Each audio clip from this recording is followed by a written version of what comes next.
Hello folks, Everchanger here, and welcome back to more Pokemon Liquid Crystal. Last time we had a confrontation with Latias very deep inside the Dragon's Den, and we also finally got the Rising Badge, which completes our set of 8. And in this episode we are going to be heading eastward from New Barktown to head to the Pokémon League. First off, before we do anything else, I definitely want to throw up a repel because wild Pokemon really eat up the time on these types of things.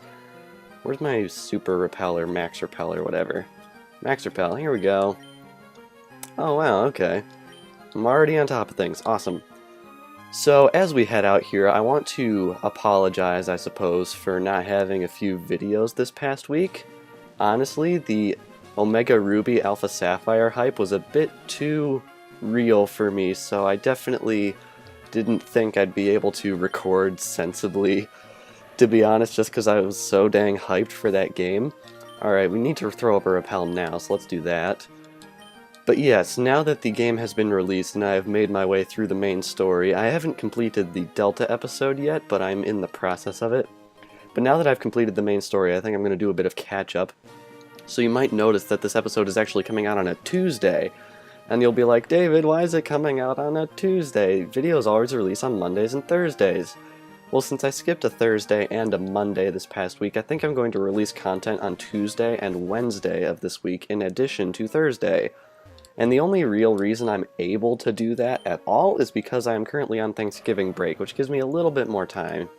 Okay, do we have anyone that knows Waterfall? No, we don't, so we need to teach it.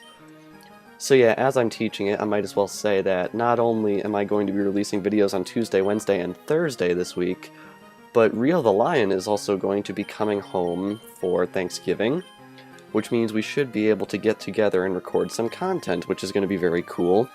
We plan on doing the Ender Dragon fight on the DeltaCraft server, and we plan on doing a couple of Mario Kart videos to discuss the DLC. We're going to be doing the DLC, and hopefully we'll be able to get all that recorded this week. I'm not actually sure if we will, because we are actually expecting a little bit of snow this Wednesday. So hopefully that won't interfere too much. If the internet goes out, obviously we're going to have to rethink our plans. But yes, I want you guys to keep your eye on the schedule, which I linked on the main page of the channel, because it's going to be a little bit different for the next couple of weeks while we're doing that. So make sure to keep an eye on the schedule because it will tell you exactly when content is coming out. Now, I believe in here, in this house, this person should give us something very good. Pokemon League, are your Pokemon loyal enough for you to win? Let me see. Ah, your Pokemon trusts you very much. It's nice to see a good trainer. Here, a gift for your journey. And we get TM37, which if I'm not mistaken contains Earthquake. Oh no, it's Sandstorm, okay. Sandstorm is also good. I'm wondering, do we actually have anyone that can use Sandstorm reliably? I actually don't think we do, which is unfortunate. I could have sworn this person gave Earthquake. Maybe I'm just remembering wrong. Alright, it's rare to see anyone come here. Are you training on your own? Sure, we'll call it that. But I'm not exactly alone. We have all 6 of our Pokemon and all of the viewers on our side, which is all good. And speaking of viewers, I noticed that I am not really close, but decently close to reaching 400 subscribers. And I think just in case I forget to bring it up when that happens within the next few weeks, I just want to thank you all for watching. Because, I'll be honest, when I started making videos like almost 3 years ago now, I didn't expect I'd be like, you know, watched by 400 people. I mean, I don't get 400 views on each video, not by a long shot, but that's still, the subscriber number 400 means there are 400 people out there that watched one of my videos and decided they wanted to watch more, and they clicked the subscribe button. And that's crazy. Like, that's 400 people pretty much. Like, it just blows me away to think about it sometimes, and I just want to thank you guys so much. Even if not all of you guys watch regularly, I'm still surprised by the, just the people that see my content and decide they want to see more and click subscribe. As of now, I don't actually make any money using the channel or anything like that. It's just a hobby. And I think that's just, it's just really cool how 400 people are like, Ooh, yeah, this guy. Or whatever. I don't know, I guess I'm rambling a little bit. But it really is kind of humbling to think about. Alright, let's keep going on here. As you guys probably saw, back there in the Tojo Falls was the first use of Waterfall in the LP, which is very, very cool. You look pretty strong, let me battle you. I did plan out this team so that each important move that we need to navigate the world will be on our team, so we don't have to carry around an HM slave. Because usually I don't like using HM slaves that much, to be perfectly honest. Because I feel like it sort of wastes a slot, so to speak. And I kind of broke that personal rule in my playthrough of Omega Ruby this week. And that's mostly because one Pokemon in particular is very, very, very good for an HM slave in this game specifically. Of course, I am talking about Sharpedo. Anyone who doesn't know, specifically Sharpedo will surf at twice the speed of any other Pokemon in the game. Like, it's crazy how fast you go. So I decided to use a Sharpedo and give it all the water HM moves plus strength, because it's just such a good all-around Pokemon for navigating the world. And please, can I bring this thing down? Okay, we got Lock On, which is good because it won't be attacking this turn. Of course. Just so I can get the experience on Magneton, I'm going to switch out to Gengar and hope it's using something stupid like Sonic Boom. Because then that'll miss, and even if it connects... why? I think I've probably stated this in the LP before, but using Lock-On twice in a row is completely pointless. There is absolutely nothing to be gained from using Lock-On twice in a row, and I have no idea why the AI does that. It's just really, really, really stupid when it does, because it makes no freaking sense. Ay. Either way, hopefully we'll be able to bring down this Magneton with the next attack. Oh, brilliant, I forgot about this. Yeah. Of course, the AI is going to be using potions on us. I've been playing a regular Pokemon game recently, so I'm not really that used to having that happen. I'm going to switch back out to something that can probably just one or two shot it, because Magneton, ay. And of course we have to wait until Growlithe is almost at level 50 before it learns Flamethrower, before we can evolve it, because I really want Flamethrower on it. I'm sure no one can blame me for that one. Alright, let's see if Surf can bring this down. And indeed it does. Very, very good. Okay. And we're getting all of our experience. We got Execute coming out next. Let's see if we can bring Pidgeot out to deal with that. Pidgeot's kind of weird for me in this Let's Play because it's clearly not as good as I remember it being. I don't know if the generations just haven't been kind to it or something. It just seems as if Pidgeot has not been as useful as I had hoped it would be in this Let's Play, which is unfortunate because, as you can see, it's only level 37 and I haven't been using it as much, just because it's not very good at taking hits, which is really unfortunate because I wanted to use Pidgeot like really bad at the start of this Let's Play, and I don't know why. It's not as good, and I find that really, really unfortunate. Okay, we got Quagsire coming out. I think we'll bring out Alakazam for this one. I should probably switch the experience share over to Pidgeot if it doesn't have it already. I don't actually remember who's holding the experience share, so I should probably reorganize it back down to Pidgeot because it is definitely hurting the most in regards to levels on this team. So after this fight, I'll make sure to check that out and do that. It's kind of funny. I was expecting to be at the champion by this episode, really, but the events with Suicune added a couple extra episodes, and the events in the Dragon's Den added like 4 extra episodes. So this is definitely going on a little bit longer than I expected, which isn't a bad thing, really. It's just kind of cool when you think about it. They added in all that extra stuff. It just sort of threw me for a loop a little bit. Alright, let's check. Who's holding the experience share? It is Growlithe. Alright, let's take that item off, even though we want Growlithe to get... Really? Okay, what can we toss here or use or whatever? I'll just use a Calcium on Alakazam since it could use a good boost on the special attack. Looks kind of wasted when it gets zoomed in like that, to be honest, the shadows under its eyes. Alright, now that we've got some space freed up, let's go in here and switch around our items. Take that. Let me guess, I can't take this, can I? Well, I guess I can give and switch. So let's scroll down here. Experience share. Alright, let's swap them, and we're good. Alright, so let's press onwards here. I think my repel is still in effect. Got some more trainers right here. I definitely want to fight all the trainers, because I have a feeling I'm probably slightly underleveled for the fights that are coming up, to be honest.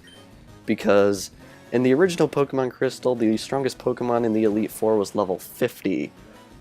And given the buffs that we've been seeing along the way, I wouldn't be surprised if they're actually a little bit closer to 60 this time.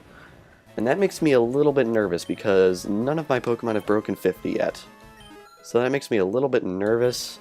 So hopefully we don't have too many problems. Alright. At least we're earning a lot of money along the way here, which is good, so we'll be able to buy a lot of healing items. I got it. You're on the Pokémon League challenge. Indeed I am.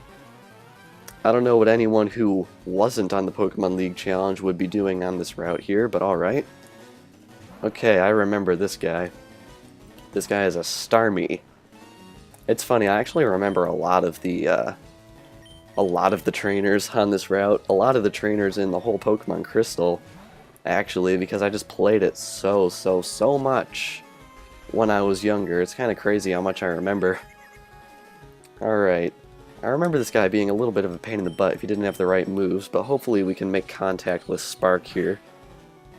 I'm gonna have to look through my TMs and see if I have a better electric-type move, because honestly, Spark on a level 40 Lantern is not that great. So we're going to have to do a little bit of exploring right before the Pokemon League to see if we can get some really good moves on our Pokemon. And of course we're hurting ourselves in our confusion, which is not good. Hopefully I'll be able to get to the League before the end of break, because this is probably one of the only times within the next few weeks that I'll actually have time to grind off some levels. Oh yeah, this guy has Recover. I forgot about that. Now I remember why this guy was such a pain in the butt. But yes, I'm not sure what I'm going to do, to be honest, if we get to the end of break and I haven't been able to grind up some levels, because we might be slightly underleveled for the League, and I don't want to get halfway through the League and record an episode and whatever, and then lose, because that would suck. So I want to be very confident that I can actually pull out a win, so we're entering a little bit of an uncertain time in the Let's Play here, so it should be a little bit interesting to see how that turns out. Alright, we got an Execute here, which I believe I heard somewhere is actually statistically better than its evolution. I don't know how reliable that information is, but yeah, it's a little bit interesting. Alright, let's see if we can one-shot it with Fly. Fly is one of the HM moves that's actually really good, and I think we can all expect... a potion after this. Yep, there it is. Ay. Sleep is like the worst status condition. It's like, oop, there it is, and you're done. You're doing nothing for the next few turns. It's like, ah. I wish I had a Pidgeot with Insomnia, but I'm pretty sure that isn't actually possible, so oh well. I have to wonder what a Pokemon with Insomnia actually does when it's trying to sleep, like, normally, because it has Insomnia to prevent it from sleeping in battle, but what if it can't sleep normally? Because I think you can actually die from sleep deprivation if you go for way too long. So it's kind of scary to think about. It's like, are these Pokemon really in a good position having these abilities, or is it like a debilitating whatever? And I'm going to take a chance right here. Okay, good. We snapped out of confusion. We're definitely going to reap the benefits of the experience from this guy. Alrighty. Gain our experience there, and now we've got Girafarig coming out. That's such a funny name, Girafarig. Just say it to yourself, Girafarig. I don't know what I'm even talking about anymore. Okay, let's try Shadow Ball.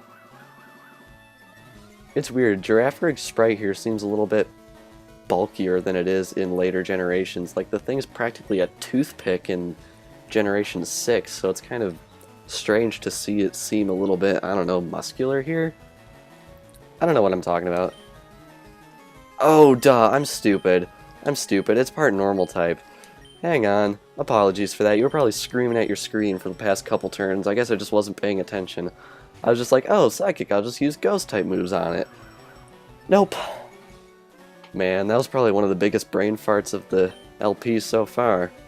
Bite is what we want to use. We want to use Dark-type moves on this thing. Derp. Alright. Can we bring it down?